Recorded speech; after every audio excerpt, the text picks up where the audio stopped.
साथियों, मिथुन लग्न के किसी भी जातक या जातिका की यदि दो सकारात्मक और नकारात्मक बातों की बात की जाए तो इनकी सबसे बड़ी सकारात्मक बात यह होती है कि ये अध्ययनशील होते हैं, जिनको हम पढ़ाकू भी कह सकते हैं। लेकिन ये अपनी पढ़ाई को, अपने अध्ययन को भौतिक संसाधनों के लिए, ये कमाई करने के लिए कन्वर्ट नहीं कर पाते। दूसरा बिंदु, इनका जो देह है वो बड़ा ही आकर्षित होता है।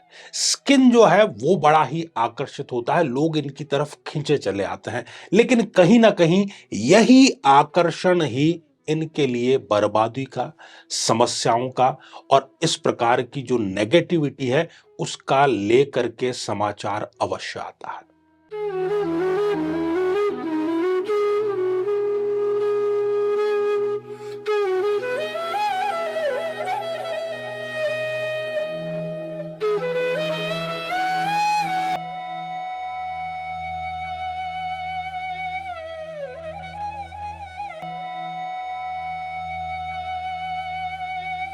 तो मेरे बहुत ही प्रिय और बेहद सम्मानित साथियों, हृदय की असीम गहराइयों से अभिनंदन, बहुत बहुत हार्दिक स्वागत। साथियों, प्रत्येक लग्न में चर्चा करते हुए आज इस श्रृंखला का ये तीसरा एपिसोड है और मिथुन लग्न की ये जन्म पत्रिका आपके सामने है। मिथुन लग्न यहां पर लिखा हुआ भी है और जन्म पत्रिका 3 नंबर से ये प्रारंभ हो रही है। ये लग्न भाव है, 3 नंबर यहां पर लिखा हुआ है। तो ये मिथुन लग्न की जन्म पत्रिका होगी। ये किसी लड़के की जन्म पत्रिका हो सकती है, किसी लड़की की भी जन्म पत्रिका हो सकती है, किसी भी जातक की ये जन्म पत्रिका हो सकती है। हम आज बात कर रहे हैं कि जो मिथुन लग्न के जातक या जातिकाएं हैं, उनकी जिंदगी में, उनकी लाइफ में मिथुन लग्न का होने का क्या 5 सबसे बड़े फायदे हैं और क्या 5 सबसे बड़े नुकसान हैं। उपायों के माध्यम से उनको कम ज्यादा कर सकते हैं, लेकिन बेसिकली इनकी ये जो विशेषताएं हैं वो यही बनी रहती है। तो साथियों, शुरुआत हम करेंगे और उससे पहले आपको सूचना देते चलें कि यदि अभी तक आपने अपने लग्न से संबंधित एपिसोड नहीं देखा है और आप भी जानना चाहते हैं कि आपके लग्न का व्यक्ति होने का क्या फायदा है और क्या नुकसान है, तो यहां आई बटन में हम आपको उसका लिंक प्रोवाइड करा रहे हैं, वो जरूर जाकर के आपको देखना चाहिए। साथियों, मिथुन लग्न का जो जातक है वो हर एक बात में, कोई भी बात हो जीवन की, छोटी बड़ी हो, उसको गहराई तक जाना पसंद है। उसकी फितरत है कि वो उसकी गूढ़ता में जाता है, उसकी गहराई में जाता है, जानना चाहता है कि ऐसा है तो आखिर क्यों है। ठीक है, परंतु ये जान करके सिर्फ अपने आप तक सीमित रह जाते हैं। भाई, जानने का क्या मकसद है? ताकि अपने आप को एक्सप्लोर करें।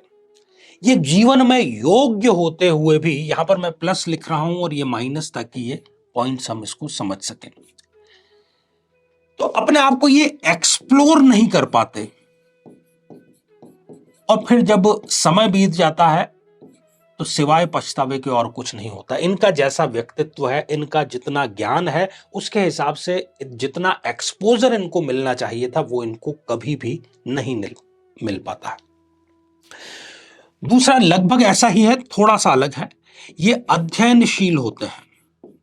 आप इनके कमरे में और कुछ देखें ना देखें, किताबें अवश्य आपको मिलेगी। पढ़ने के शौकीन होते हैं, अलग अलग फ्लेवर की किताबें पढ़ते हैं, स्तरीय किताबें पढ़ते हैं, क्लासिकल लिटरेचर पढ़ते हैं और वर्ल्ड क्लास का ये लिटरेचर जो है उसका कलेक्शन रखते हैं।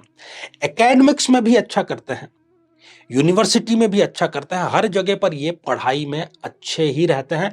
पढ़ाई एक प्रकार से इनके लिए श्वास लेने जैसा है, अगर ये कहें तो गलत नहीं होगा।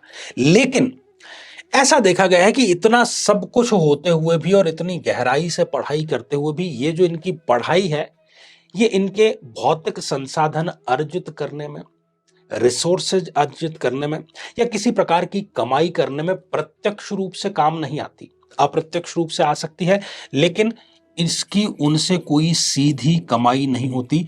ये सिर्फ स्वांतः सुखाय के लिए जो अध्ययन है वो करते हैं। आगे बढ़ते हैं। साथियों, मिथुन लग्न का जो जातक है वो सृजनशील होता है, क्रिएटिव होता है। उसको कुछ ना कुछ क्रिएट करना, नया क्रिएट करना, नया बनाना बेहद पसंद होता है और वो बड़ी आसानी से, थोड़ा सा भी एफर्ट करेगा तो वो कुछ नया क्रिएट कर लेगा। लेकिन ऑन द अदर हैंड इन्होंने जो क्रिएशन किया है, इन्होंने जो क्रिएटिविटी अपनी कल्पना के द्वारा के माध्यम से जो की है, उसका फायदा ये कुछ नहीं स्वयं उठा पाते, बल्कि उसका जो क्रेडिट है वो कोई और ले जाता है।